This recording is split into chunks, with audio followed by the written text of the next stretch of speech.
Living alone has its perks. You wake up when you feel like it, hang out at night, eat when you want, do what you want, when you want. It's great not having to worry about anyone but yourself.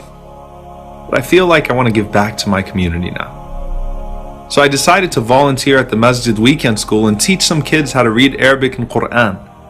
Some of my fondest memories growing up were at weekend school, so this is going to be interesting considering it'll be my first time there not as a student, but as a teacher. I hope the kids don't do to me what I used to do to my teachers. Hopefully not, considering I'm friends with their dads. Though it was a little rough in the beginning, I didn't feel that I did too bad of a job. Eventually we got into a rhythm and the kids even seemed to be enjoying themselves. But then towards the end of class, I received a call from a good friend of mine. I could tell the kids were getting bored, but I didn't really care too much since their parents were supposed to pick them up in 10 minutes anyway. So I told the kids to just take a break and relax until I finished my call.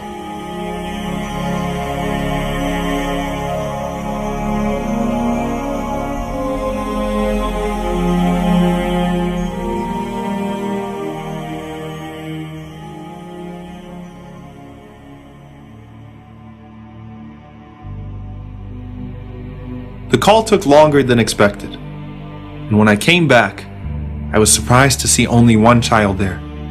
When I asked him about the other boy, Samir, he said he was bored and decided to leave the mosque alone. Oh no. Oh my God. Though I'll never forget how I felt, the moment was a blur.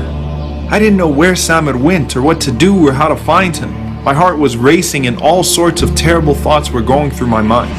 Then I remembered that I left another child at the mosque, so I had to go back and make sure that he didn't run off as well. As I ran back to the door of the mosque, right in front of me was Samir's father. And he could obviously see I was distressed, so when he asked me what happened, I told him that Samir left while I was on the phone and I wasn't paying attention and I couldn't find him. And at that moment, I'd wished I never even existed. It was a nightmare scene out of a movie. Though the boys were found, every time I think back to this incident, I get mad at myself for being so irresponsible and for not paying more attention to those kids. I knew that if I had been at work, I wouldn't have answered my phone in the first place. I obviously didn't know what it meant to be in charge of a couple of kids, and I seemed irresponsible in the eyes of Samir's father. He saw me as a teenager who needed to grow up, and he was right, and that was my last day with Samir. When he heard the story, my uncle told me to take it easy on myself, but to realize that responsibility is not limited to parenting or being a husband or a paid employee. We have to be careful with everything and everyone that Allah has put under our care, even if for a moment. The Prophet, peace be upon him, said, "Each of you is a shepherd, and each of you is responsible for his flock." And that day, those kids were my flock, and I failed them. Personal accountability is stressed throughout the prophetic tradition, and we usually think of it solely in terms of spiritual matters like worship and sin. But our social obligations are just as important as our individual ones. That's why you find that Umar ibn al-Khattab, as the leader of the greatest nation on earth, would cry, wondering if a donkey under his rule, but in a faraway land, would testify against him on the Day of Judgment for not fulfilling his rights towards it.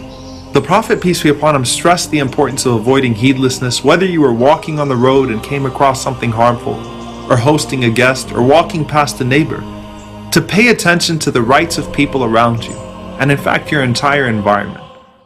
And when people give you a task or trust you with something, don't disappoint them. Anas radiallahu anhu says that one time the Prophet, peace be upon him, sent me on an errand and I got caught up with the other kids and started playing with them. So the Prophet, peace be upon him, came to me and gently admonished me, lovingly saying, "Unais," which was my nickname, "have you delivered what I asked you to?" Rasulullah, what would you have said to me that day when I almost lost that child? You taught us to be better than that, and to treat every child as our own, every place on earth as our home, and every stranger like family. Sallallahu alayka ya Rasulullah.